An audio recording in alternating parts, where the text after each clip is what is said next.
20,000 people passed through the Chaman-Spin-Boldak crossing on Saturday alone. Only those with Pakistani residency or people needing medical treatment are currently being allowed in. The UN Refugee Agency has warned 500,000 may flee Afghanistan in the coming months. Osama bin Javed is at the Pakistan-Afghanistan border with this update. On Pakistan's southern border with Afghanistan, thousands of people in the last 24 hours have tried to cross over. We're hearing reports that a lot of people from the northern parts of Afghanistan, because they cannot enter Pakistan from the north, are moving towards Kandahar, trying to cross the Spin-Boldak crossing and seek refuge in Pakistan or take their onward journey from Pakistan.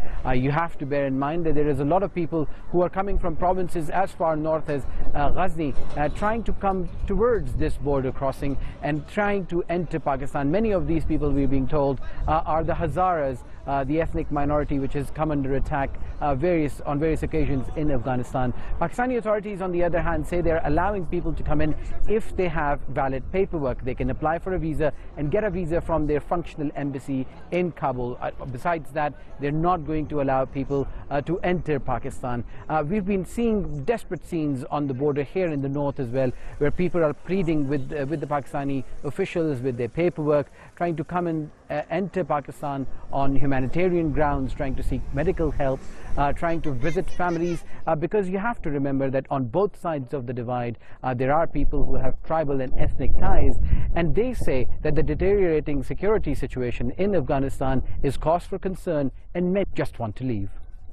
The majority of that 500,000 would end up heading to Pakistan or attempting to head to Pakistan as the first port of call, and then Iran is the second country likely to host the most. Both Iran and Pakistan host close to 2.2 million of the 2.5 million Afghan refugees who are currently out there. And so we anticipate that they will be the countries who receive the most. The concern here right now is that Pakistan and Iran are largely keeping their borders closed to Afghan refugees. And we can see in places where major border crossings exist that flows are already beginning to develop, and there's blockages at those crossing points as people try to get across. And so I think we're in for a very difficult couple of weeks and months ahead.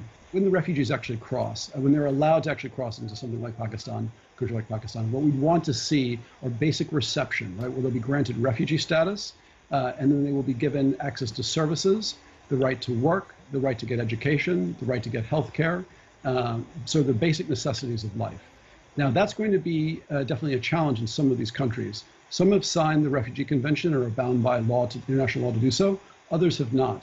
But the key thing is going to be assistance going to those countries from Western donors and other large donors to make sure that they can help share the responsibility for taking these folks on. In addition, it will be incredibly important that refugees can be resettled out of Pakistan and Iran to countries in Europe and the United States so they can do their fair share.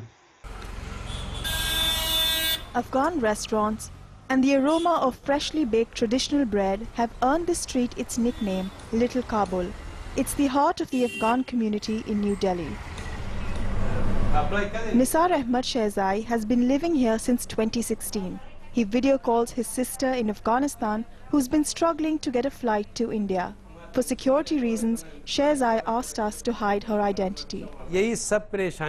I've been very worried about my family in Afghanistan. The Indian embassy in Kabul is shut. The government has started an online visa.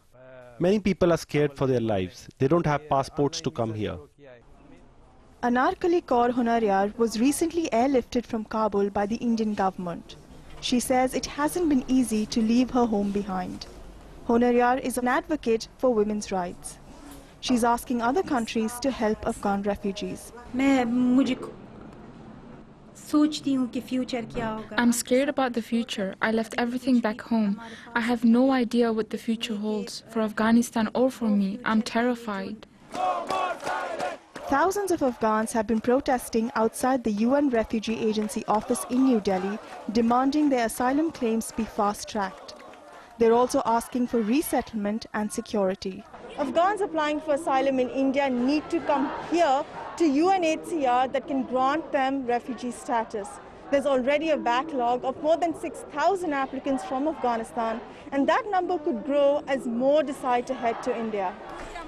Even those with refugee status have struggled to rebuild their lives. Since their documents are not recognized by the Indian government, refugees have limited opportunities to work, study, and even find a home.